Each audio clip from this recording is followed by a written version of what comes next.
Alors, la raison pour laquelle on souhaite se focaliser dans les mois et les années qui viennent sur l'inclusion numérique en santé, c'est parce que nos précédents travaux au sein de la Fondation nous ont amené à voir à quel point en fait, le numérique en santé était une opportunité formidable pour les patients qui vivent en France et pour le système de santé aussi. Pour en citer quelques-unes, c'est le développement de l'autonomie des patients, c'est la possibilité de dématérialiser les échanges, c'est l'accélération de la télémédecine. Donc, en fait, les avantages sont nombreux.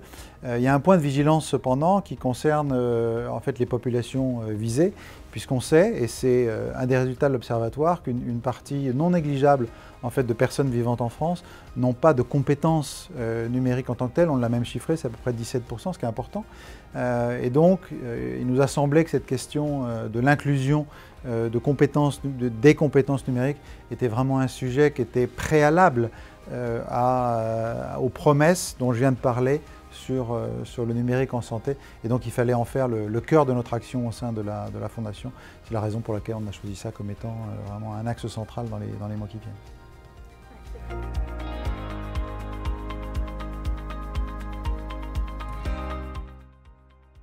Alors, ce que nous montre l'analyse des résultats de l'Observatoire, c'est que dans certains cas, à certaines difficultés d'accès aux technologies numériques et de compétences, s'additionne en fait une difficulté perçue à accéder aux soins. Et on a même chiffré ça, puisque pour environ la moitié de personnes qui se déclarent peu ou pas compétentes en termes numériques, on observe que pour ces gens-là, pour la moitié de ces personnes-là, il y a aussi une difficulté d'accès aux soins. Donc, devant ce résultat, il nous semble que faire de la question de l'inclusion des compétences numériques une priorité est évidemment une évidence. Et en fait, nos actions à venir seront évidemment guidées par cet axe stratégique très fort, c'est de progresser sur la question de l'inclusion numérique.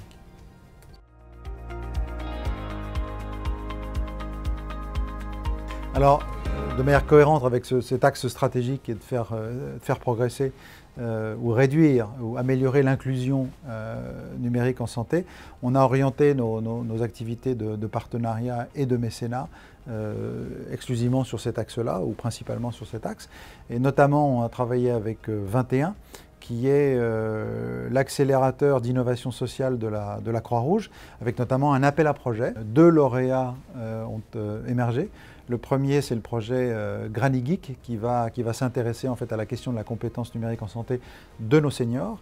Et puis le deuxième, c'est Reconnect, qui est une initiative qui ressemble un petit peu à un coffre-fort dans lequel on peut déposer, échanger des documents numériques sur les questions de santé, avec lesquels on peut échanger avec son professionnel de santé de référence. Donc en parallèle, on continue de travailler avec nos partenaires, We Take Care par exemple, et puis la Croix-Rouge, avec lesquels on continue nos travaux prospectifs et on continue en fait de développer le dialogue pour parler à plus de patients et encore plus de personnes qui peuvent être concernées, continue à développer la question du numérique en santé.